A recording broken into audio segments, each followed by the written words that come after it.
Good afternoon and welcome. Today we're going to look at two things here in the garden. We're actually going to be out here in the garden itself. One of these is pots.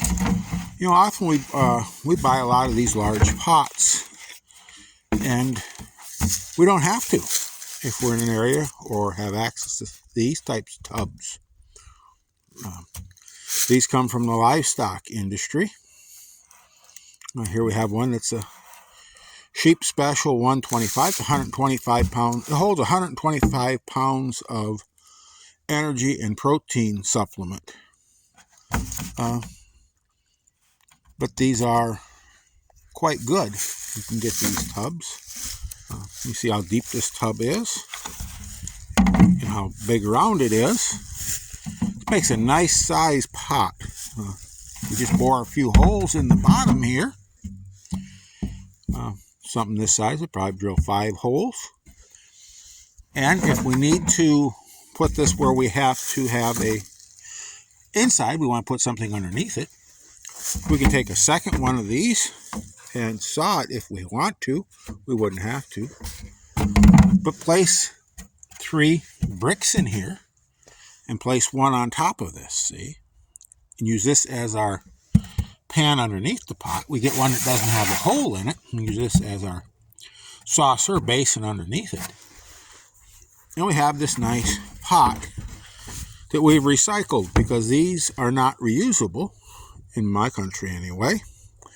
They end up being thrown in the landfill. And they last a long time. These are a good heavy tub. It helps reduce our carbon footprint here by reusing something. And we lower the amount of stuff in the landfill. We keep it out of that landfill for as long as we can. Just keep reusing it. And they come in various sizes. I have some smaller ones. I don't have one out here. But here we have one that's for cattle. This is a 250 pound size. And I've been using this to catch water under the eaves for the garden. But it developed a small leak in one of these, right in here somewhere. One of these, there's a small leak. So now we'll use it as a pot. We'll put some holes in it and use it as a pot. But this has been catching water for about 10 years. And it's still in good shape. I mean, this is excellent shape yet. We'll make an excellent pot for a long time. Maybe we'll get another 10 years out of that container. So, if we can get 20 years out of this container. And the only reason it has a hole is because we've dragged it around and banged it around when it was half full of water. So they're really durable because cattle will get these and they'll roll them around and kick them around.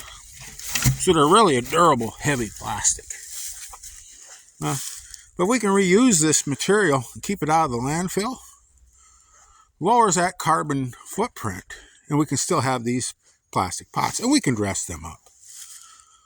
There are paints that they're now made that will stick to plastics. We could put something around them as far as like a wallpaper type stuff. Put some kind of a foil around them. We can dress these up if we want. But anyways, there's a source of pots. And like I said, they come in many different sizes. Everything from some that I use are 50 pounders to the 125s. There's a 100-pound version. There's a 200, and these are 250. So you get a lot of different versions. This is really about half of a 55-gallon barrel size is what that is. So you're getting a, 25-gallon pot. Pretty good sized pot. Anyway, there's some pots. The way we can get pots and lower our carbon imprint really help to keep this stuff out of the landfill for as long as possible by reusing and reusing and reusing. Anyway, my bucket of ash. Something else I wanted to share with you today. If you've been watching the channel for any length of time, you know we do save our own cabbage seed on some varieties. And we're always experimenting with things here in the garden. Well, last year we had some napa cabbage seed that we saved. Anyways, and we replanted some. We replanted this bed here with several of our little napa cabbages last fall. We've harvested them, all except 3. Here's one that did not make a head. Here's one, and there's one down there. And they've been through the winter, and they've had no protection whatsoever. And there's actually several more of these scattered around the garden.